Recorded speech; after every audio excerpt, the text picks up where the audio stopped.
Leksimizi davamlaştırmayız hürmetli vatandaş. Bugünkü islaha 2024 yıl 7. ayının 16. günü öptüğü seyşembe vatandaş. Endiki leksimiz mundaq silagarlıqda bizden bu leksiye sözleş tertibimizde özgürlük yok. Vakit tertibimiz, yakaret numara tertibimiz degендek. Endileti vatandaşın bizden söz ibarelerimizde özgürlük buludu. Bu özgürlükler nime desiniz, iseniz de bak. 6. ayının 12. günü Amerika Qoşmuş Ştatlar Devlet Meclisi Palata Tibet doğrusunda kanunlayıya makıllıdır. 7. ayının 12. günü bir aydan keyin Amerika Qoşmuş Ştatlarının prezidenti Joe Biden bu kanunlayıya imza koyup resmi kanuna aylandırdı. Biz tünigilletin silahı sözümüzde yaki şu kanun layihənin özü de mundaq bir abzas sözün başkelligini sığınagi saldık vatandaşım. Prezident Joe Biden imza koyup resmi kanunga aylandırgan Tibet doğrusundaki kanunda mundaq görüşüldü. Tibet halkı fuqarolar huquqi ve siyasi hukuk xalqaro ahdnaması, iqtisod, cemiyet, medeniyet huquqi xalqaro ahdnamasını öz işçiga algan xalqaro kanunlardan bahramand bulup öz takdirini özleri belgilashga tegishli xalqdir. Lekin Cumhur Xalq Cumhuriyetining navbatdagi siyosati Tibetlarning bu huquqlarni joriy qildirishiga yo'l qo'ymadi. Demek şu kanunda muşu abzas var. Muşunun üstüge Amerika Qoşmuş Ştatlarının prezidenti imza koydu degan gap vatandaş. Şendiniz mi ya? Şu ben başta ettim. Sizlerge bizden söz ibarelerimizde sizlerge söz eydigan leksiyada özgürlük bulundu degenimiz hazır Birleşken Devletler Teşkilatı'nın iki parça kanunuga Cungo Kompartiyası yüzü imza koygan idi. Bugün şu iki parça kanunu öz işçiga algan Amerika Qoşmuş Ştatları Devlet Meclisi'de makullangan Tibet'nin meselesini hal qilishni ilgari surish kanun layihəsinin terkibiga ham muşu Cungo Kompartiyası yüzü imza koygan iki parça kanun fuqarolar huquqi, ikincisi iqtisod cemiyet, iki parça kanun kirgizildi. Tibet meselesinin muşu kanun layihəsi, ya muşu kanun boyunca, yani Birleşken Devletler Teşkilatı'nın muşu kanunu boyunca, şundaqla muşu kanunu öz içine algan Birleşken Devletler Teşkilatı'nın başka kanunları boyunca hal qilsa. Şundaq mı ya? Şundaq geldi de gap. Şundaq geldi. Biz sizlarga o'tganda bunun fuqarolar huquqi, siyosiy huquq va xalqaro ahdnamasini qisqartib yetkazdik. Endi bugun sizlarga biz qaysini yetkazamiz?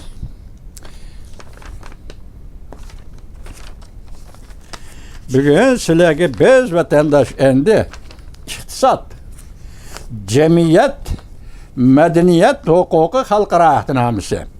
Bu yerda bir abzasni men sizlarga o'qib bersam hayron qolsa yoki tekrar bo'lib ketdi-ku deyishinglar mumkin. Birinchi kuni sizlarga o'qib bergan yoki so'zlab bergan fuqarolar huquqi va siyosiy huquq xalqaro ahdnamasining birinchi abzasi qandaq bo'lsa, endilikda iqtisod, jamiyat, madaniyat huquqi xalqaro ahdnamasining birinchi abzasimi shunga o'xshaydi. Undan keyin andan boshqa mazmunlarni ko'rishlar vatandaşlar. Birinchi modda, ya'ni iqtisod, jamiyat, madaniyat huquqi xalqaro ahdnamasi 1966 yılı 12. ayının 16. günü Birleşken Devletler Teşkilatı'nın umumi yığında makullangan. Birinci bilim, yoki birinci kısım. Birinci madda. Barliq xalqlar öz takdirini özü belgilash huquqiga ega. Ular bu huquqqa tayanib o'zlarining siyosiy o'rnini ixtiyoriy belgilaydi. Şu cümle qaranga, ular muşu huquqqa tayanib o'zlarining siyosiy o'rnini ixtiyoriy belgilaydi. Hamda o'zlarining iqtisod, cemiyet, medeniyet taraqqiyoti izlanadi. Hazır iqtisad Uyg'uristonda mustamlikada, Xitoyning kontrolligida. Cemiyet teşkillash ve cemiyetni boshqarish Uyg'ur jamiyatini Xitoyning kontrolligida. Medeniyet taraqqiyotdan söz echish bu yoq tursin, navbatda Mashinroy Uyg'urning medeniyetini yo'qotish bilan avora. Yoki eng oxirgi g'aljirlik.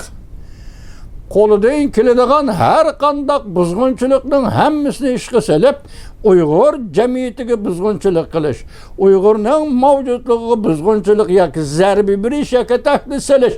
Mushlarning hammasini hozir gubernator Mashinroy vatanda ishlayotdi. Bu qonun hozir bu yerda Amerika Qo'shma Shtatlari davlatining qonuniga va tashqi siyosatining bir qismiga aylandi. Çünkü Kompartiyasi siz mushu qonun bo'yicha ish qilasiz, chetlab ketolmaysiz. Davomini qiling. Ikkinchi, barliq xalqlar o'zlarining maqsadlari uchun tabiiy boylik manbalarini ixtiyoriy bir taraf qiladi. Balki o'zaro manfaat yetkazish prinsipi va xalqaro iqtisodiy hamkorlik va qonunlarning hosilati bu xalqaro qonunlarning hosilati bo'lgan har qanday majburiyatlar ziyon zahmat yetkazmaydi. Har qanday ahvol ostida bir xalqning o'ziga xos bo'lgan hayotlik va mavjudlik vositalari tartib etilmasligi kerak. Bugun Uyg'urning hayotlik vositalari, mavjudlik vositalari, yashash huquqi gubernator Mashinroy va Wang Lochuan Chinchimango qatorli kishilar tarafidan tartib elindi. Uyg'ur oxir kelib qirg'in yoki Uyg'ur xalqini qirg'in qilish darajasiga yetdi. Uchinchi, bu ahdnomani tuzishgan davlatlar jumladan o'zini o'zi boshqarmayotgan, territoriyalarni boshqarayotgan yoki vakolatan boshqarayotgan davlatlar Birleşken Devletler Teşkilatı nizamnamasida belgilengen belgilamalar şartlar asida o'z taqdirini o'zi belgilashni, ishga oshirishni ilgari surish va bunda huquqlar hurmat qilinishi kerak. Demak, Tibetda o'z taqdirini o'zi belgilaydi. Navbat Uyg'urga kelganda shundoq deyiladi, Uyg'ur o'z taqdirini o'zi belgilaydi. Bu o'z taqdirini o'zi belgilashdan iborat bu huquqni Birleşken Devletler Teşkilatı'na ega boshqa davlatlar ham e'tirof qilish kerak, ham hurmat qilish kerak deyilyapti qonunda. Endi Birleşken Devletler Teşkilatı nizamnomasi. Bu nizamnomani sizlarga to'liqlab ko'rsatamiz. Mazmunni qisqartib turib ko'rsatamiz. Sababi nima? Başlayayım dedik. Mushu qonunlarni o'z ichiga olgan Birleşken Devletler Teşkilatı'nın barliq qonunlardan bahramand bo'lib, Tibetlar o'z taqdirini o'zi belgilash huquqli millatdir deydi. Shu qonunlarning ichidagi Birleşken Devletler Teşkilatı nizamnomasi 1945-yili 6-oyning 28-kuni Amerikaning San Fransisko shahrida ma'qullangan.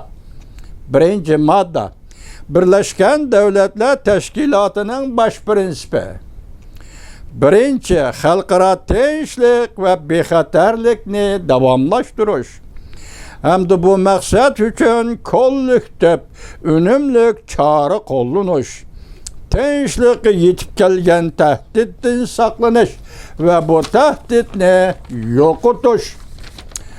Tajovuzchilik harakatlarini cheklash ve tinchlikka buzg'unchilik qilishlarni cheklash. Hozir Ukrainada Amerika boshchiligidagi G'arb dunyosi Rossiyaning tajovuzchiligini cheklayotdi.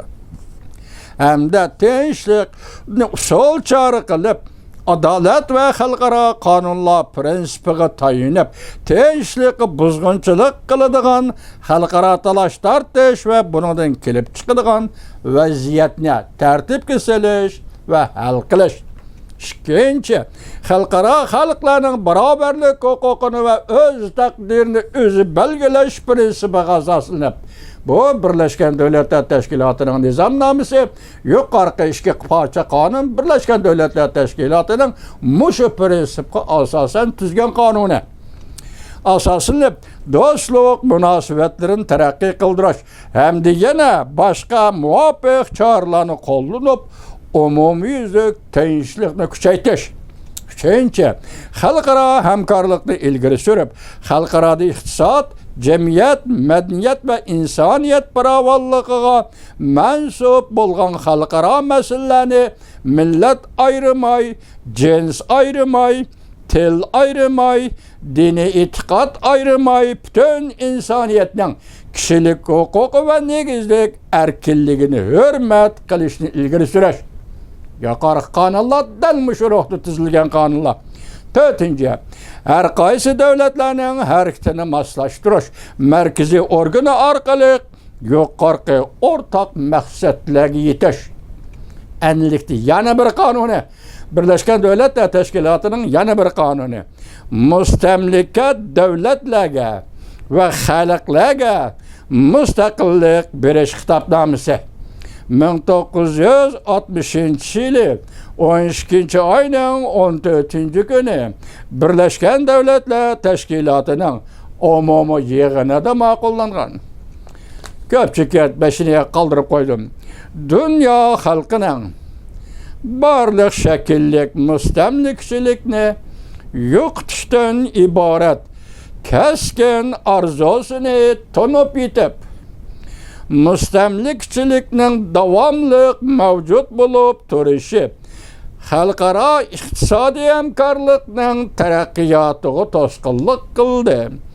Beqindi davlatlarning jamiyat, madaniyat va iqtisodiy taraqqiyotiga to'sqinlik paydo qildi.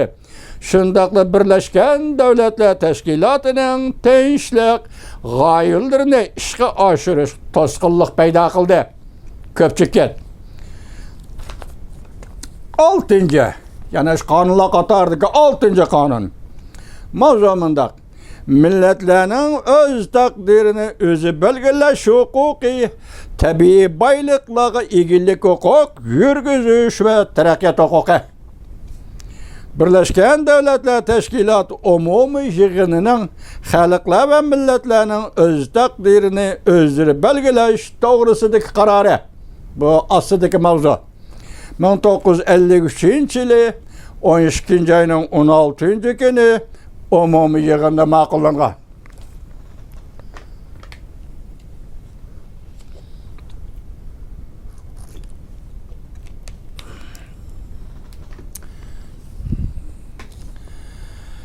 Umumiy yig'inda ma'qullangan.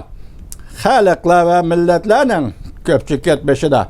Xalqlar va millatlarning men boshnim degandim. Xalqlar, millatlar, xalqlar bir ma'noda qavm degan edim. Mana bu yerda ham xalqlar deb opto, ham millatlarning. Xalqlar va millatlarning avval o'z taqdirini o'zi belgilash huquqi borligini tekshirib, undan keyin egizlik kishilik huquqi to'liq kapolat qila oladiganligini bilib, demak o'z taqdirini o'zi boshqargandala andan kishilik huquq bo'ladi, bo'lmasa yo'q. Bu xonalik san kishilik huquq bo'lmaydi. Sen o'z taqdirini o'zing boshqarish jarayoniga kirganda andan kishilik huquq bo'ladi. Kishilik huquq deding, o deding, bu deding, ha xudo. Ko'pchilik umumiy yig'in mundaq taklif berdi. Birleşken Devletler Teşkilatı a'zo davlatlar har qaysi Allah xalqlari ve her qaysi millatlarning o'z taqdirini o'zi belgilash prinsiplarini himoya qilishi lozim. Ikkinchi, Birleşken Devletler Teşkilatı a'zo davlatlar o'zini o'zi boshqarmaydigan, lekin bir davlatning boshqarishi ostida turayotgan va yoki vakolatan boshqarilayotgan territoriyalar va millatlarning o'z taqdirini o'zi belgilash huquqini e'tirof qilishi lozim. Ko'pchilik millatning orzulari eng yaxshisi Birleşken Devletler Teşkilatı'nın siyosat Birleşken Devletler Teşkilatı'nın riyosetchiligi ostida umumiy xalq bilan tashlash, referendum yoki boshqacha e'tirof qilingan demokratik shaklda belgilanish lozim. Bu yerda Uyg'ur referendum tashlaydigan majburiyat yo'q. Chunki vatan Uyg'urning. Ma esingizni bo'lsinchimi?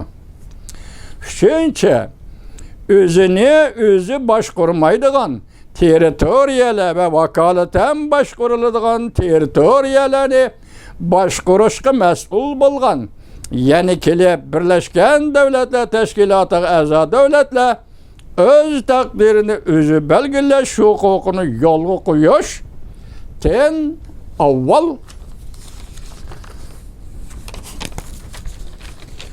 hamda öz takdirini özü belgilashga tayyorlik qilishni nazarda tutib, öz takdirini özü belgilash huquqini yo'lga qo'yishdan avval hamda öz takdirini özü belgilashga tayyorlik qilishni nazarda tutib, amaliy tadbirlarni qo'llanib, har qaysi territoriyalardagi yerlik xalqning, ya'ni indigenous people, men shunday degandim bu sizlarga.